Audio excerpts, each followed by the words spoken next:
දෙසු බුදු බණ හාමුදුරුවනේ වෛරයක් වුණා. ජීවිතයක් බිලි අරගෙන මුළු රටම හැඬුවා. දෙසු බුදු බණ හාමුදුරුවනේ වෛරයක් වුණා. ජීවිතයක් බිලි අරගෙන මුළු රටම හැඬුවා.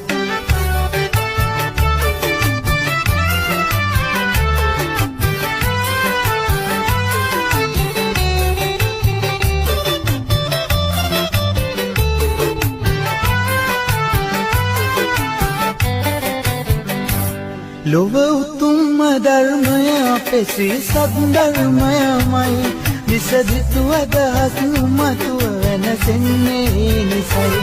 ලොව උතුම්ම ධර්මය අපේ ශ්‍රී සද්ධර්මයමයි. විසදිතු අදහස් නුමතුව වෙනසෙන්නේ නිසයි.